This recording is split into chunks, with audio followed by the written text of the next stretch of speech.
คุณผู้ฟังเคยได้ยินประโยคที่ว่าฟุตบอลคือสงครามไหมครับปกติเราก็จะคิดว่าเป็นคำเปรียบเปยเนี่ยสนามเดือดแฟนบอลอินแบบนั้นแต่วันนี้ผมจะเล่าเรื่องหนึ่งนะครับที่ฟุตบอลกลายเป็นสงครามจริงๆเลยยิงกันจริงเสียจริงเครื่องบินรบขึ้นบินจริงๆด้วยครับ เดี๋ยวนะคะรบกันครบบอลแพ้เนี่ยนะคะมันจะดราม่าเกินไปไหมคะคุณนั่นแหละครับคือนี่แหละที่คนทั้งโลกเข้าใจผิดกันมาตลอดเพราะความจริงคือลูกฟุตบอลลูกนั้นมันเป็นแค่ไม้ขีดไฟนะแต่ข้างใต้น่ะมันเป็นถังดินปืนของคนกว่า300,000ชีวิตเลยครับเอาล่ะเราต้องย้อนกลับไปที่อเมริกากลางก่อนนะครับมีประเทศเล็กๆชื่อว่าเอลซัลวาดอร์ประเทศนี้เล็กมากเลยแต่ประชากรแน่นเอียดมากๆแล้วที่สำคัญที่สุดคือที่ดินทำกินดีๆเกือบทั้งประเทศเนี่ยอยู่ในมือคนแค่14ตระกูลครับ 14ตระกูลฟังแล้วเหมือนพล็อตละครการเมืองเลยนะคะรวยกระจุกจนกระจายแบบไม่อายใครเลยสักนิดเลยใช่เลยครับจริงๆแล้ว 70%ของที่ดินทั้งหมดน่ะอยู่ในมือคนไม่ถึง 5% เลยนะชาวนาหลายแสนคนไม่มีที่ดินแม้แต่ผืนเดียวพอไม่มีที่ทำกินเขาจะทำยังไงล่ะเขาก็มองไปประเทศข้างบ้านไงครับฮอนดูรัสอ่า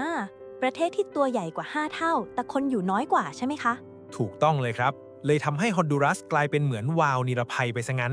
ชาวเอลซัลวาดอร์กว่า300,000 คนเลยนะอพยพข้ามพรมแดนไปทำงานทำสวนสร้างชีวิตใหม่กันเยอะมากตอนแรกทุกอย่างก็ดูโอเค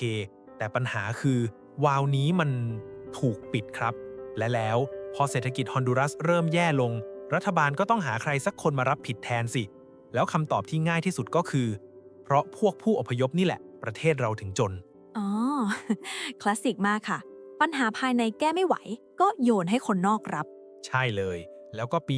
1962 นี่แหละครับ ฮอนดูรัสออกกฎหมายปฏิรูปที่ดิน ฟังดูดีนะ แต่จริงๆ แล้วในทางปฏิบัติคือ ยึดที่ดินจากชาวเอลซัลวาดอร์แล้วไล่พวกเขากลับประเทศเลย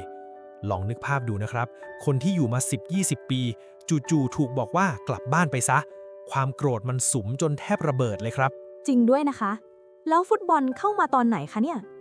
นี่ไงจังหวะนรกพอดีเลยครับ มิถุนายนปี 1969 เอลซัลวาดอร์กับฮอนดูรัสต้องเตะบอลโลกรอบคัดเลือกปี 1970 3 นัดเนี่ยแต่ละนัดคือไฟราดน้ำมันเลยนะ นัดแรกฮอนดูรัสชนะ 1-0 แฟนบอลล้อมโรงแรมทีมเยือนขว้างหินจุดประทัด นักเตะไม่ได้นอนเลยครับ เดี๋ยวนะคะ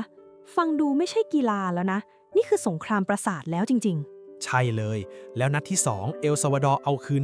3-0 รุนแรงกว่าเดิมอีกนะ รถบัสทีมเยือนถูกเผาเลย มีคนเสียด้วยนะครับ แล้วสื่อทั้งสองฝั่งก็โห่มข่าวกันไม่ยั้งเลย พูดคำว่ากวาดล้างเผ่าพันธุ์กันเต็มที่เลย พอมาถึงนัดตัดสิน เตะที่เม็กซิโก เอลซัลวาดอร์ชนะในช่วงต่อเวลา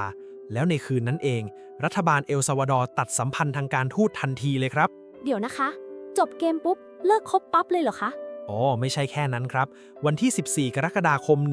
1969 กองทัพเอลซัลวาดอร์ส่งเครื่องบินไปทิ้งระเบิดเลย แล้วทหารราบก็ข้ามพรมแดนทันที สงครามครั้งนี้กินเวลาแค่ 100 ชั่วโมงครับ หรือประมาณ 4 วันนิด เดี๋ยว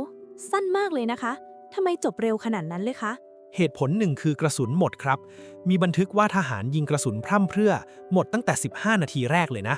อีกอย่างก็คือ OAS ต้องรีบเข้ามาห้าม ไม่งั้นอาจลุกลามทั้งภูมิภาคเลย แต่ว่านะครับสงครามจบใน 100 ชั่วโมง แต่ฝันร้ายเพิ่งเริ่มต้นเลยครับ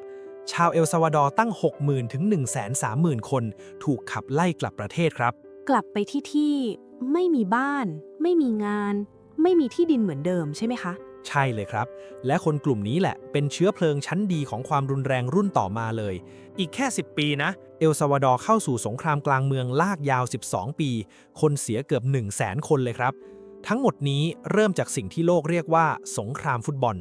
ฟังแล้วมันเจ็บจริงๆนะคะ เพราะจริงๆแล้วฟุตบอลไม่เคยทำร้ายใครเลย แต่ความเหลื่อมล้ำต่างหากที่ทำร้ายคน ถูกต้องเลยครับ ฟุตบอลมันเป็นแค่ข้ออ้างเพื่อจุดไฟที่คนมีอำนาจไม่เคยคิดจะดับมันตั้งแต่แรกเลยครับ เอาละค่ะ ถ้าคุณชอบเรื่องราวสนุกๆ ได้สาระเปิดมุมมองใหม่ๆ แบบนี้ อย่าลืมกดไลค์ กดแชร์ แล้วก็กดติดตาม Zero to Know ไว้เลยนะครับ แล้วเจอกันใหม่ตอนหน้าค่ะกับเรื่องเล่าที่สนุกกว่าที่คิดครับ จากศูนย์สู่รู้สนุกทุกคลิป